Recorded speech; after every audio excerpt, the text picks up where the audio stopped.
Hello friends, welcome to the channel. Friends, आज का topic है थ्योरी ऑफ डिमांड। ये वीडियो का सेकंड पार्ट है। फर्स्ट पार्ट अगर अभी तक आपने नहीं देखा है तो ऊपर आई बटन पे क्लिक करके आप फर्स्ट पार्ट देख सकते हो। इस वीडियो में हम थ्योरी ऑफ डिमांड के आगे के टॉपिक्स पढ़ेंगे। तो आज का पहला टॉपिक है demand and price of other good, that is substitute and complementary good. Other good के केस में गुड ए की डिमांड गुड बी के प्राइस से इफेक्ट होती है, जिसे हम क्रॉस प्राइस डिमांड भी कहते हैं। इसका सिंबॉलिक रिप्रेजेंटेशन है demand of good A is the function of price of good B and ceteris paribus. मतलब गुड बी का प्राइस अगर इंक्रीज या डिक्रीज होगा तो गुड ए की जो डिमांड है वो भी इंक्रीज या डिक्रीज होगी, और बाकी के सारे फैक्टर्स हैं वो कांस्टेंट रहेंगे या सेम रहेंगे, उनमें कोई भी चेंजेस नहीं होगा। Now let's see the case when good A and B are the substitute goods. Substitute goods वो होते हैं जिन्हें किसी दूसरे गुड के बिहाफ में हम यूज़ कर सकते हैं। एग्जाम्पल टी एंड कॉफ़ी, ये दोनों के यूजेस सेम है, दोनों सेम लेवल ऑफ सेटिस्फैक्शन देते हैं। सो यहाँ एक गुड की प्राइस इंक्रीज होने से दूसरे गुड की डिमांड इंक्रीज होगी, या एक गुड की प्राइस डिक्रीज होने से दूसरे गुड की डिमांड डिक्रीज होगी।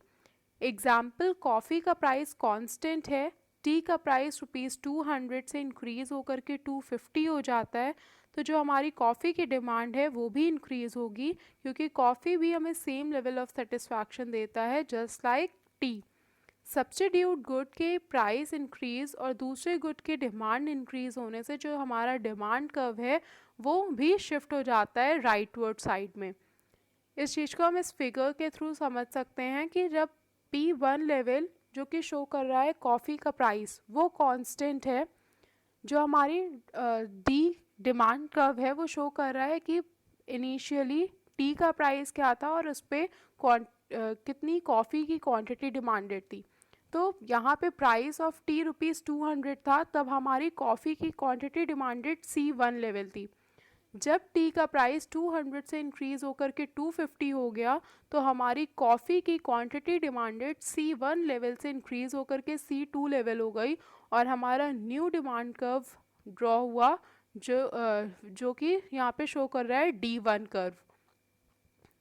तो ये शो कर रहा है कि किस तरीके से सब्स्टिट्यूट गुड में एक गुड का प्राइस इंक्रीज होने से दूसरे गुड की क्वांटिटी डिमांडेड इंक्रीज होती है, और डिमांड कर्व जो हमारा है वो राइटवर्ड शिफ्ट हो जाता है।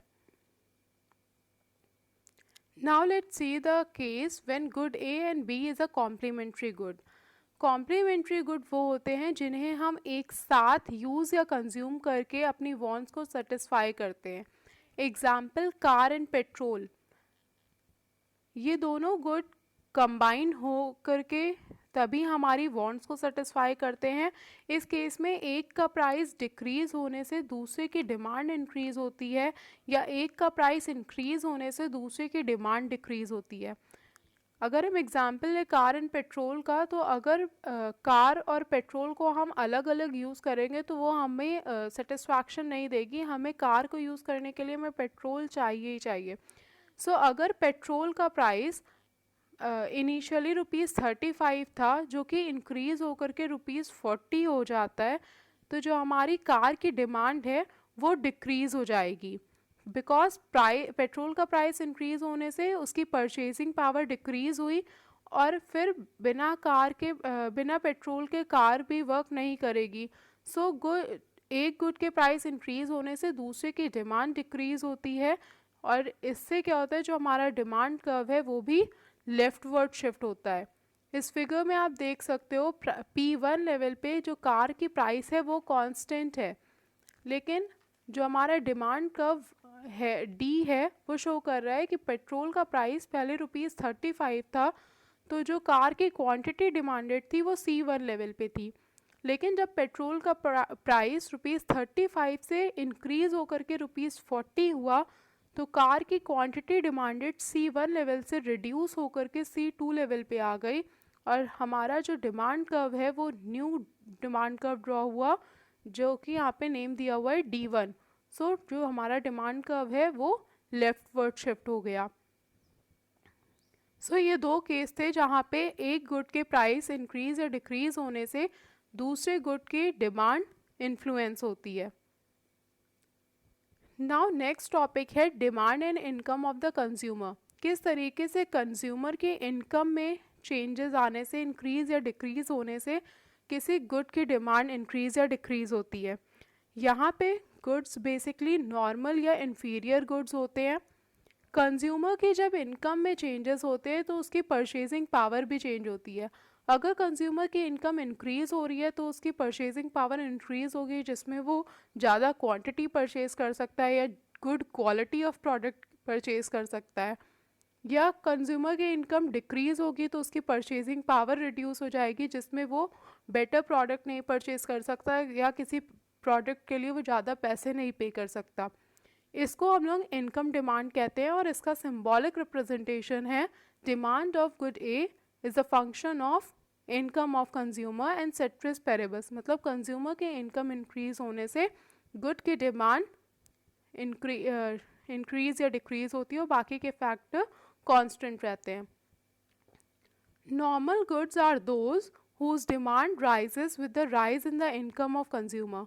नॉर्मल गुड्स वो होते हैं जहाँ पे कंज्यूमर की इनकम इंक्रीज होने से गुड की डिमांड इंक्रीज होती है या कंज्यूमर की इनकम डिक्रीज होने से गुड की डिमांड डिक्रीज होती है।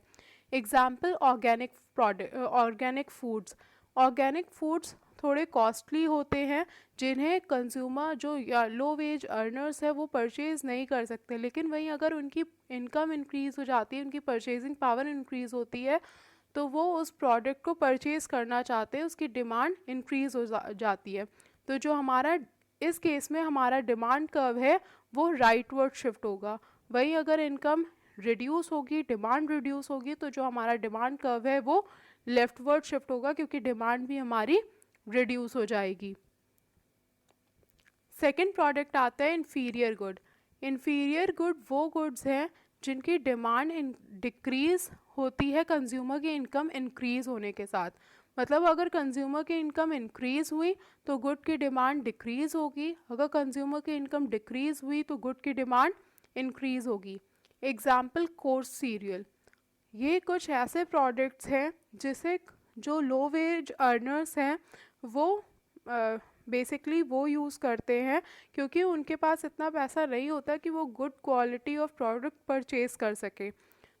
जब इनकी इनकम इंक्रीज़ होती है तो वो बेटर प्रोडक्ट की तरफ इन्फ्लुएंस होते हैं, जिससे इनको जो इन्फीरियर गुड्स हैं उनकी डिमांड डिक्रीज़ होती है। इस केस में जो हमारा डिमांड कर्व है वो लेफ्टवर्ड शिफ्ट होता है। वहीं अगर कंज्यूमर की इनकम डिक्रीज़ हो जाए और कोर्स सीरियल या किसी दूसरे इन्फीरियर गुड की डिमांड इंक्रीज़ हो तो जो हमारा डिमांड कर्व है वो राइटवर्ड शिफ्ट हो जाएगा। फिर आता है डिमांड एंड कंज्यूमर्स टेस्ट। किस तरीके से कंज्यूमर की taste and preferences demand curve को शिफ्ट करती है। अगर कंज्यूमर का taste and preferences favourable changes show कर रही है तो जो डिमांड है वो इंक्रीज़ होगी। लेकिन अगर कंज्यूमर के टेस्ट एंड प्रेफरेंसेस में अनफेवरेबल चेंजेस हैं तो डिमांड, जो गुड की डिमांड है वो डिक्रीज़ होगी। यहाँ पे फिगर शो कर रहा है कि प्राइस कांस्टेंट है, लेकिन इनिशियली जो क्वांटिटी डिमांडेड थी कंज्यूमर की वो क्यू लेवल पे थी, जो कि डिमांड कर्व डी शो कर रहा है। लेकिन जब कंज्यूमर के टेस्ट एंड प्रेफरेंसेस में फेवरेबल चेंज आया तो क्वांटिटी क्यू से इंक्रीज़ होकर के क्वांटिटी डिमांडेड Q2 हो गई और डिमांड कर्व हमारा राइटवर्ड शिफ्ट हो गया डी से D2 लेवल पे। लेकिन जब कंज्यूमर के टेस्ट एंड प्रेफरेंसेस में अनफेवरेबल चेंजेस हुए तो डिमांड कर्व डी से लेफ्टवर्ड शिफ्ट हो गया D1, जहाँ पे कंज्यूमर की क्वांटिटी डिमांडेड Q से रिड्यूस होकर के Q1 हो गई है। फिर है topic demand and expectations of buyer. बहुत बार ऐसा होता है कि कंज्यूमर को लगता है या बायर को लगता है इन फ्यूचर जो गुड के प्राइसेस हैं वो चेंज होने वाले हैं।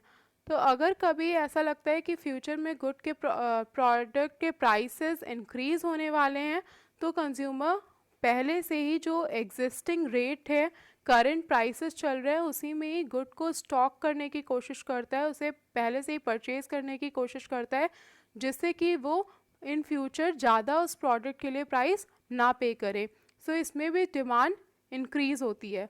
वहीं अगर कंज्यूमर को लगे कि in future demand price decrease होने वाला है, तो कंज्यूमर अभी ना परचेज़ करके कोशिश करता है कि बाद में परचेज़ करे, जिससे वो उतनी क्वांटिटी के लिए कम पैसे दे सके। तो उस केस में डिमांड जो है वो डिक्रीज़ हो जाती है। तो कर सकते हैं कि प्राइस कांस्टेंट है। इनिशियली कंज्यूमर की जो क्वांटिटी डिमांडेड थी वो क्यू लेवल पे है, जो कि डिमांड कर्व डी शो कर रहा है। लेकिन जब कंज्यूमर को ऐसा लगा कि फ्यूचर में प्राइसेस इंक्रीज़ होने वाले हैं, तो कंज्यूमर ने अभी डिमांड ज़्यादा इंक्रीज़ कर दी, जिससे क्वांटिटी डिमांडेड क्यू से शिफ्ट होकर के या इंक्रीज़ होकर के Q2 लेवल पे हो गई, और डिमांड कर्व हमारा डी से राइटवर्ड शिफ्ट होकर के D2 हो गया। लेकिन जब कंज्यूमर को लगा इन फ्यूचर जो प्राइस है गुड की वो डिक्रीज़ होने वाली है, तो कंज्यूमर की जो डिमांड थी वो भी डिक्रीज़ हो गई Q से Q1 लेवल पे। Thank you friends, I hope you understood the topic. अभी इस थ्योरी ऑफ डिमांड का एक दो पार्ट और बाकी है, जो कि पार्ट 3 वीडियो में आएगा। Do like, share and subscribe, and don't forget to click on the bell icon for the further updates.